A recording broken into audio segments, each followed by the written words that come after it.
A paz do Senhor, amados. Amém? Podem sentar. Glória seja dada ao nome do Senhor para sempre.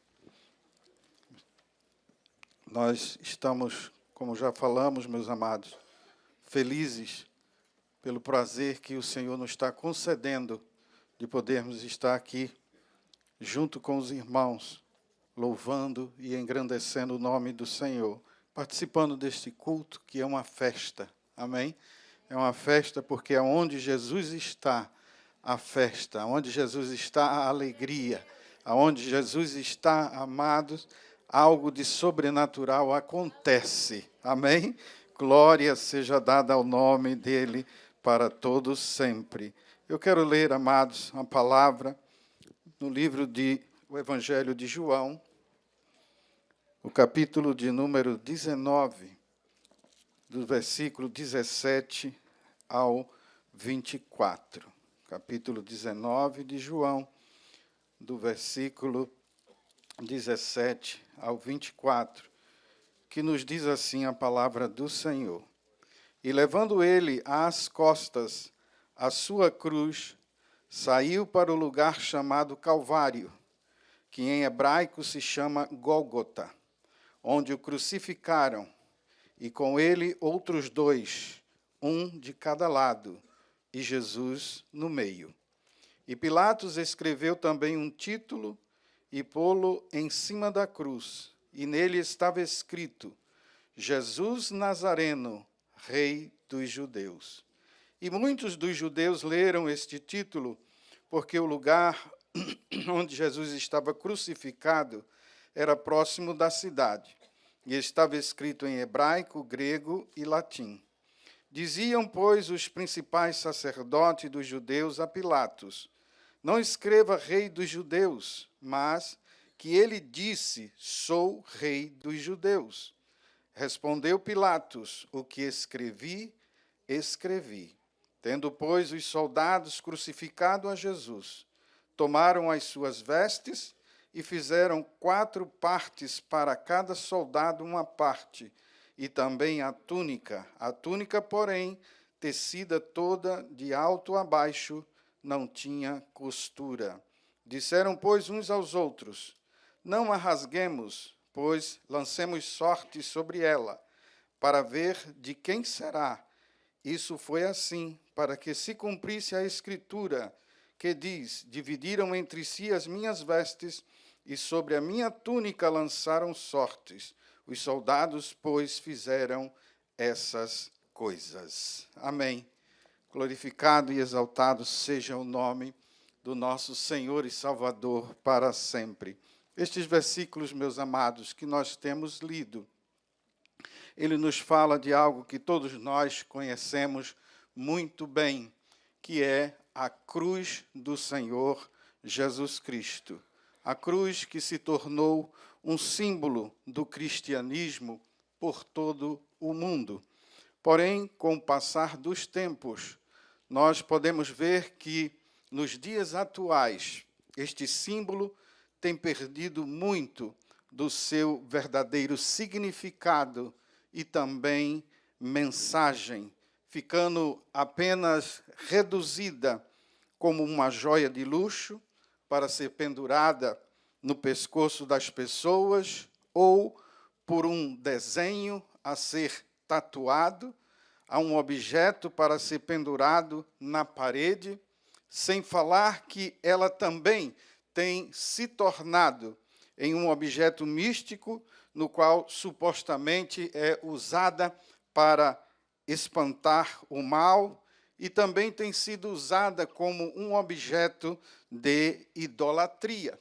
A cruz não é nenhum objeto místico que serve como amuleto protetor, bem como também não é apenas um símbolo de uma religião, nem mesmo também um ornamento ou uma joia preciosa, porque, na verdade, meus amados, a cruz, ela sempre foi um objeto horrível de tortura, de castigo e também de sacrifício.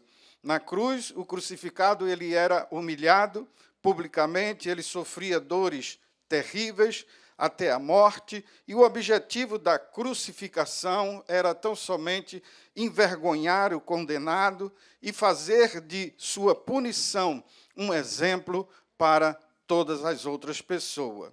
Tudo isso que as pessoas têm feito da cruz de Cristo, meus amados, só tem conseguido apagar o verdadeiro sentido do significado da sua mensagem para as nossas vidas. Na verdade, você sabia que nada poderia ser mais horroroso do que uma crucificação?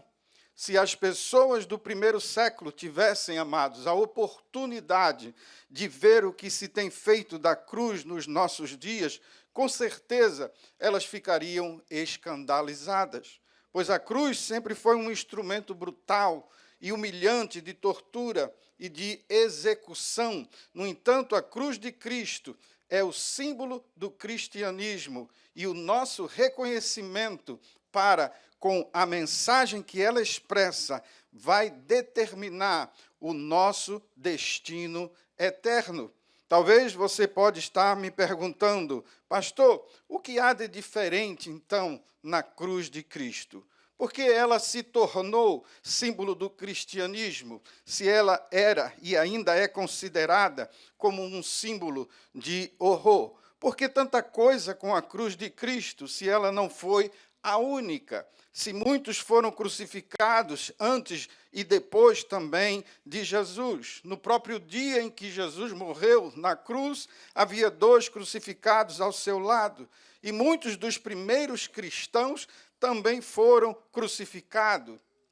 Então, o que torna a cruz de Jesus diferente das demais? Porque no começo, a igreja primitiva elegeu a cruz como o seu símbolo. Se os primeiros crentes poderiam ter adotado como símbolo, por exemplo, a manjedoura onde Cristo nasceu, ou quem sabe a estrela que guiou os magos, ou quem sabe os pães que foram multiplicados, ou talvez o cálice da ceia, ou talvez o túmulo vazio. Por que então a cruz?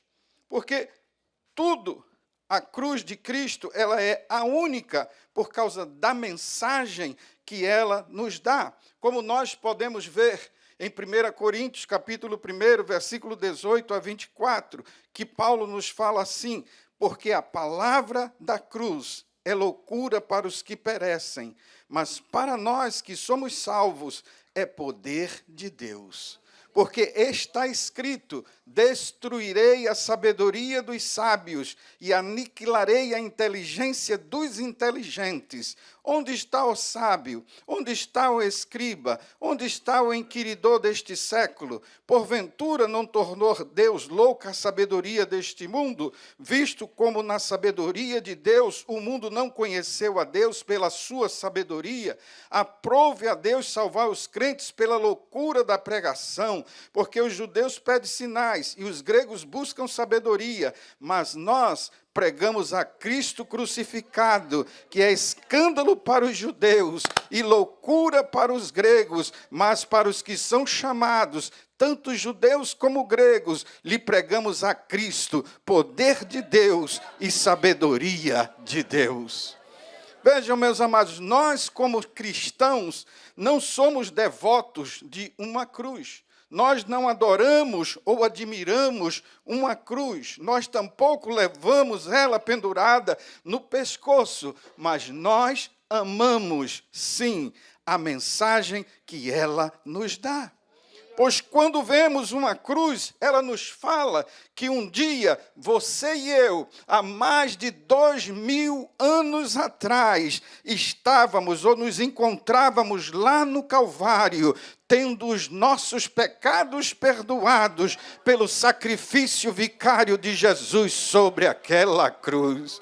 Pois foi numa cruz que Jesus se fez maldição em nosso lugar. Foi na cruz que Jesus sofreu injustamente os horrores do pecado de cada um de nós. Foi na cruz que Jesus derramou a sua vida sem pecado. A cruz de Cristo é poder de Deus e sabedoria sabedoria de Deus, e todo aquele que aceitar a Jesus crendo no sacrifício que ele fez naquela cruz, e o seguir com fé, e tendo vida de santidade, não perecerá, mas terá vida eterna com ele nos céus. Entenda isso aqui, meus amados irmãos. Para os gregos, que eram tidos como intelectuais, a necessidade de um sacrifício, ou seja, de morrer numa cruz, para que Deus, numa cruz, para que Deus e os homens se reconciliassem, para eles isso era uma loucura, pois para eles o encontro com Deus poderia se dar através dos seus pensamentos ou através das suas filosofias. Mas a palavra de Deus nos afirma que por esse meio jamais o ser humano poderá se encontrar com Deus. É o que nós já temos lido em 1 Coríntios, capítulo 1, versículo 21. Visto como na sabedoria de Deus, o mundo não conheceu a Deus pela sua sabedoria, aprove a Deus salvar o crente pela loucura da pregação. É triste dizer, mas ainda hoje há muitas pessoas que se acham inteligentes demais para acreditar na Bíblia e assim crer na mensagem da cruz de Cristo. Por outro lado, para os judeus, com uma mentalidade prática deles, a ideia de um Messias crucificado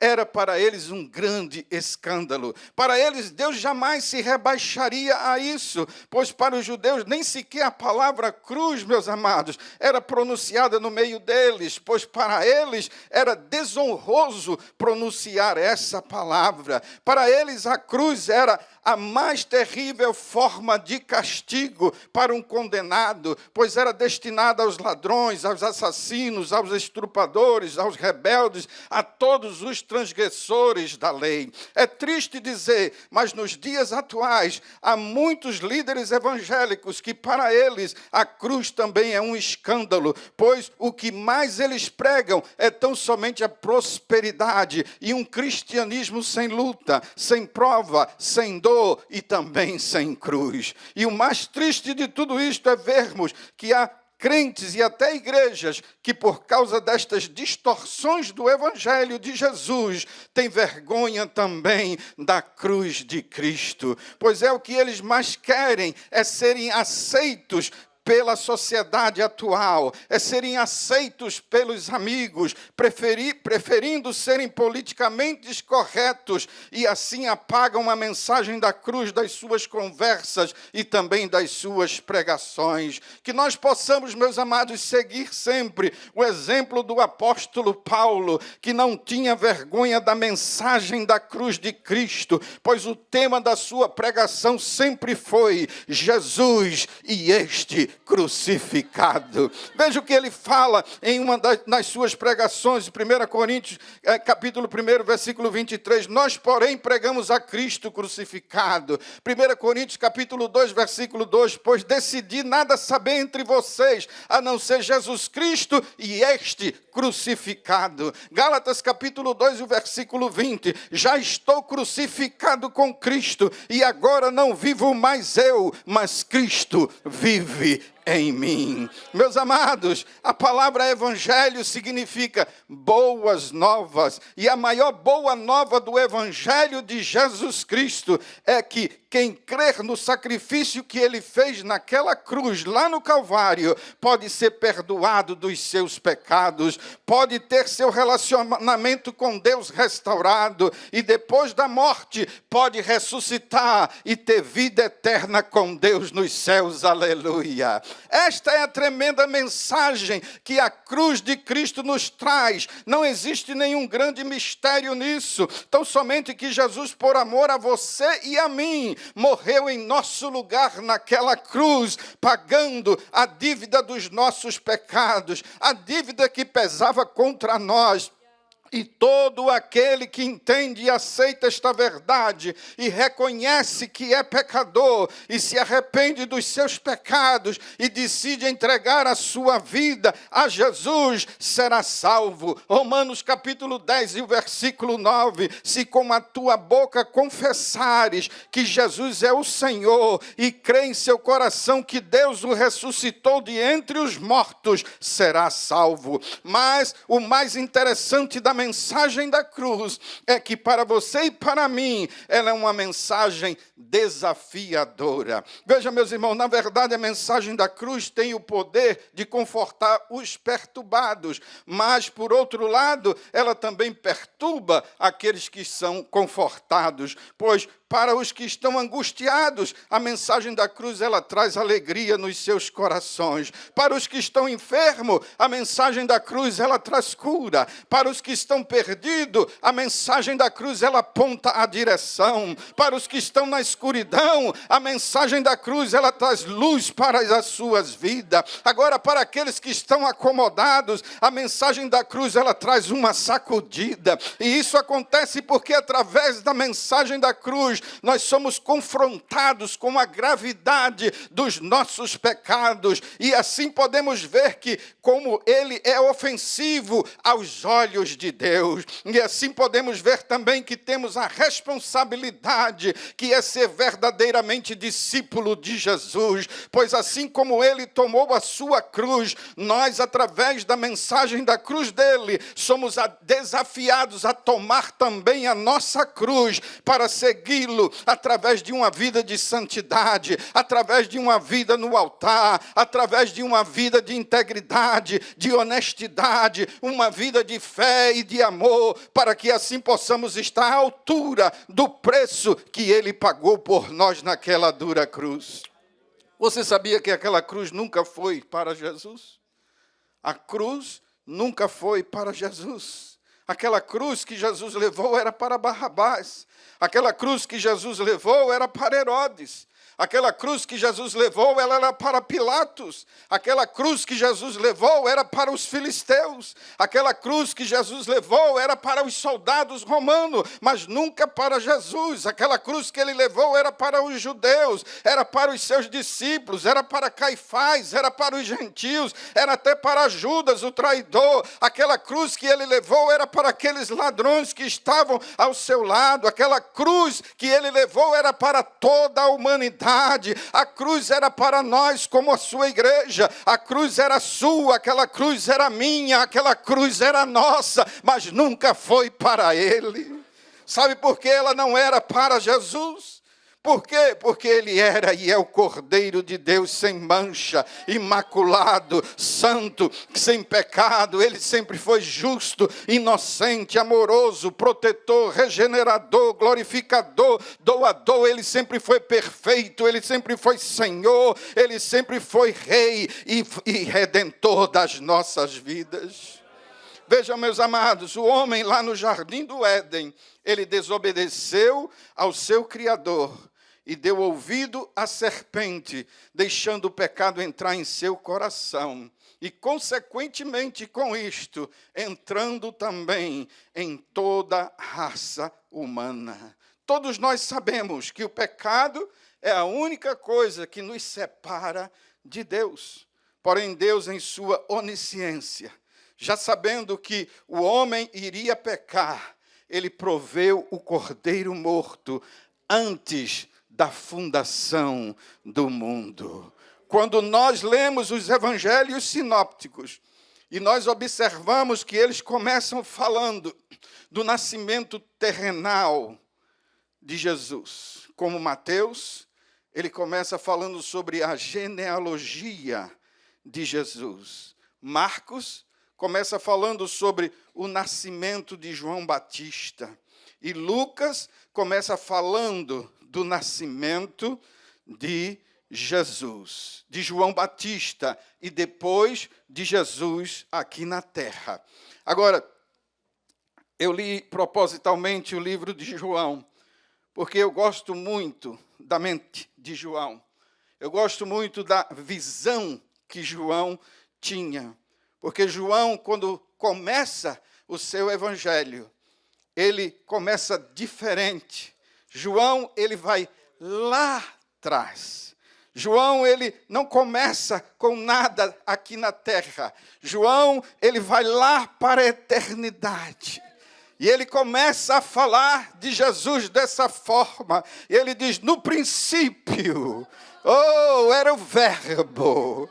E o Verbo estava com Deus. E o Verbo era Deus. E o Verbo se fez carne e habitou entre nós, e vimos a sua glória, como a glória do unigênito do Pai, cheio de graça e de verdade.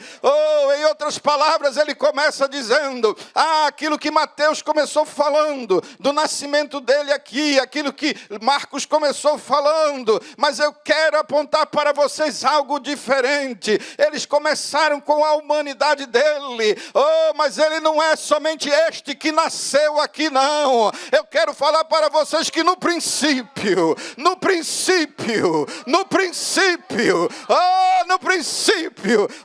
ele diz, no princípio era o Verbo, no princípio era a palavra, e a palavra estava com Deus. Mas deixa eu ir mais além, a palavra é Deus, mas esta palavra que foi desde o princípio, ela se fez carne e ela habitou entre nós, e nós vimos a sua glória, nós experimentamos ele, nós vivemos com ele, nós conversamos com ele, nós tivemos o privilégio de estar ao lado dele.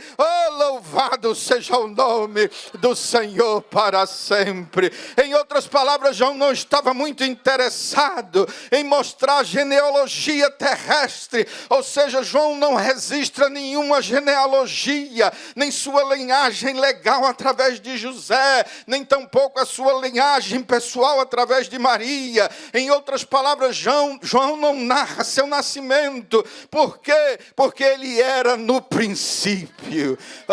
Louvado seja o nome do Senhor. João não começa o evangelho mostrando Jesus numa manjedoura, mas sim mostrando que ele era antes que os mundos se formassem. Por isso que ele diz, no princípio era o Verbo. Não diz nada sobre a sua meninice. João somente relata, Jesus é o Verbo. Em outras palavras, ele é o Criador, ele é o unigênito do Pai, ele é o Cordeiro de Deus, ele é a revelação do grande eu sou. A divindade de Jesus, ela é relatada em todo o evangelho de João, pois o livro de João foi escrito para que os homens crescem que Jesus é Deus. Jesus é Deus. Por isso, ele começa falando sobre a vinda de Jesus como o próprio Deus que veio para morrer por nós lá na cruz do Calvário, que veio, como já falamos, para nos libertar do nosso pecado e da morte. E agora todos aqueles que creem nele e o recebem, ele lhe dá os direitos de serem chamados também filhos de Deus. Ele passou por um caminho chamado Via Dolorosa, por nossa culpa. Fizeram coisas terríveis com ele por causa de nós. Ele foi chicoteado, ele foi esbofeteado, ele foi arrastado, ele foi cuspido, ele foi chutado, suas vestes foram rasgadas e transpassaram o seu corpo com uma lança quando ele estava ali naquela cruz. Lhe humilharam, zombaram dele, escarneceram do nosso amado Jesus. Falavam palavras de maldição contra o Rei dos Reis e Senhor dos Senhores. Gritavam com muita fúria contra ele, enquanto os soldados romanos colocavam Jesus naquela horrenda cruz, os pregos e martelos nas suas mãos. Eles batiam em nosso amado Mestre, nas palmas da sua mão, nos seus pés, também que não suportavam aqueles pregos de 2,5 polegadas. Como como sofreu o nosso Jesus naquela cruz. O seu sangue jorrava, mas como uma ovelha a caminho do matadouro, ele não abriu a sua boca para reclamar em nenhum momento, pois Jesus sabia que deveria passar aquilo como homem por causa de você e por causa de mim. E quando a cruz foi levantada, quando eles levantaram aquela cruz, aqui nós podemos imaginar a tremenda dor do nosso Jesus naquele momento, pois com certeza quando levantaram a cruz, os seus ossos como que se deslocavam da brutalidade com a qual a pessoa era tratada quando era crucificada. Quando levantaram o seu corpo pendurado, não deixava agora o sangue circular direito nas suas veias, pois os seus pulmões ficaram fechados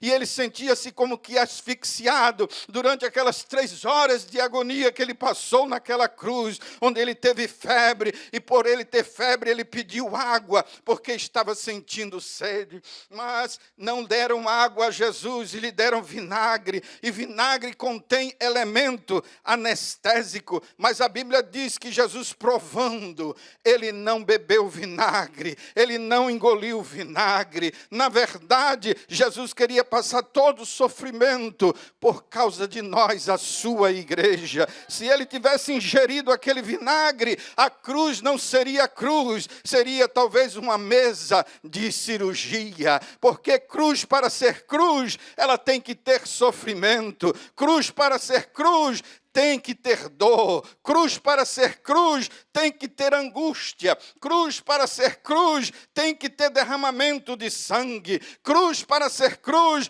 tem que ter humilhação. Cruz, para ser cruz, tem que ter calúnia, tem que ter perseguição, tem que ter renúncia, tem que ter grito de ai, tem que ter lágrima e também tem que ter amor. Por isso, queridos irmãos, a palavra de Deus nos diz que quem quiser seguir a Jesus, negue-se a si mesmo, tome a sua cruz de cada dia e o siga. Oh, amados, o Senhor quer nos abençoar, o Senhor quer nos prosperar, o Senhor quer curar, o Senhor quer fazer coisas tremendas nas nossas vidas, mas nós temos que entender, amado, que a cada dia nós temos que tomar a nossa cruz, e se quisermos seguir ao Senhor e enfrentar as dificuldades da vida, enfrentar os problemas da vida com a cabeça levantada, porque o Senhor está buscando homens e mulheres que levem a sua cruz, mas que sejam adorador, que o adorem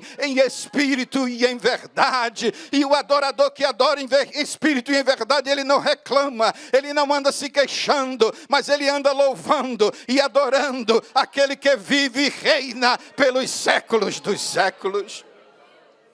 Meus irmãos, Jesus não só prometeu bênção enquanto vivemos aqui nesta terra, mas Ele mesmo nos diz na sua palavra: no mundo tereis aflições, mas tende bom ânimo. Ele venceu, e se Ele venceu, você também vai vencer. Hoje eu não sei qual é a cruz que você está carregando, talvez seja tão pesada, e você já não está mais aguentando, mas saiba de uma coisa nesta noite: o Espírito Santo de Deus está aqui, e Ele está falando ao seu coração: aguenta mais um pouquinho, aguenta mais um pouquinho, levanta a cabeça e começa a me louvar, começa a me adorar, porque está chegando a tua vitória está no teu louvor, a tua vitória está na tua adoração, a tua vitória está em me seguir com um cântico nos teus lábios.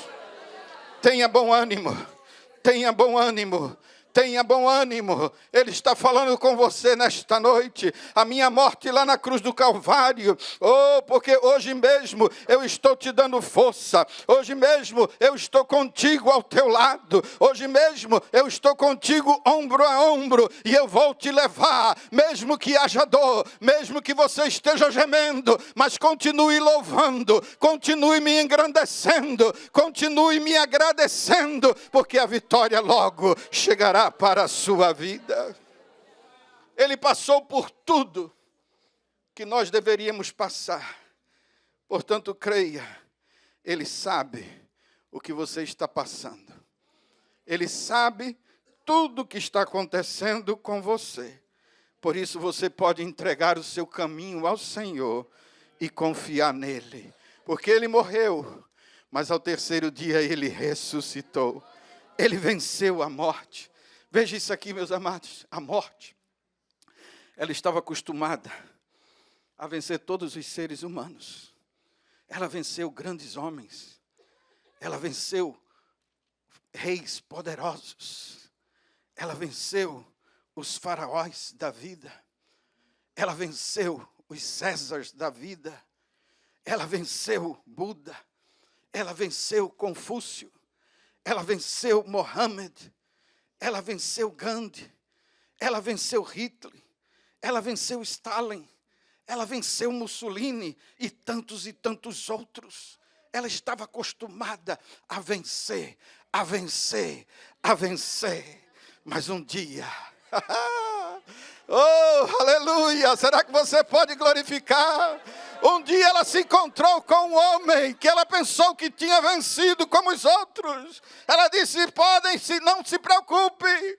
Vocês não conseguiram derrubar ele, vocês não conseguiram vencer ele, vocês fizeram de tudo, mas comigo ninguém venceu.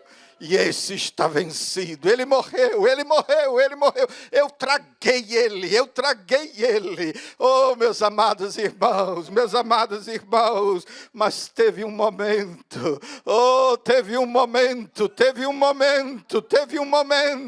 em que a morte começou a se assustar. Não pode ser, eu não sei o que está acontecendo, mas ele está se movendo, e ao terceiro dia, ele ressuscitou. Oh, por isso que Paulo, falando aos irmãos da igreja de Coríntio, ele diz, tragada foi a morte na vitória. Onde está a morte, o teu aguilhão? Onde está o inferno, a tua vitória? Jesus ressuscitou! Jesus ressuscitou! Jesus ressuscitou!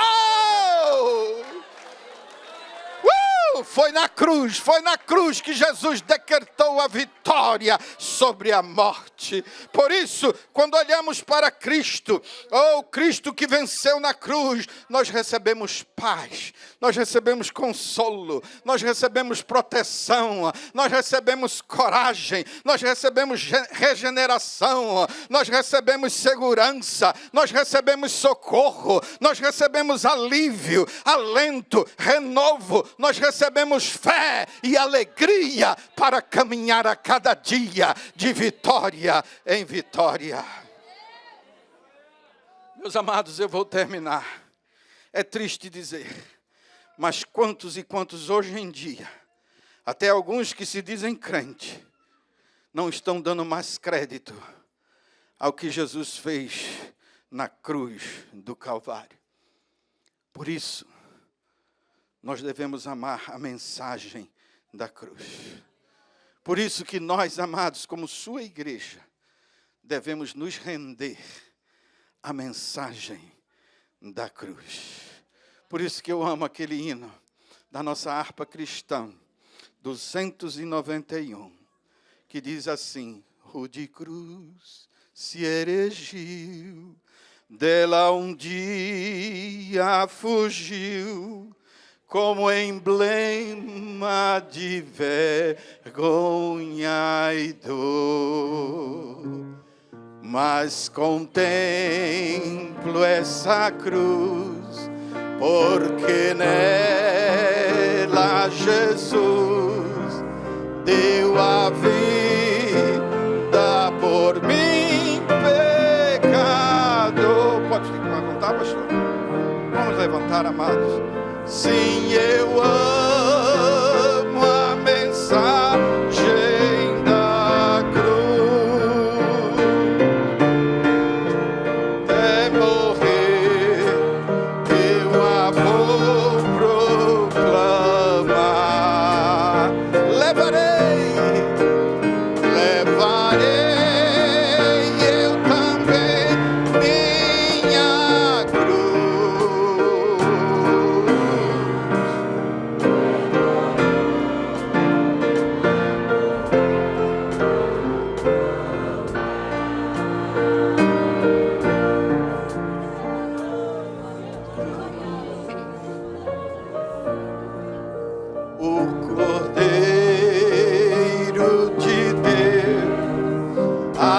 Calvário.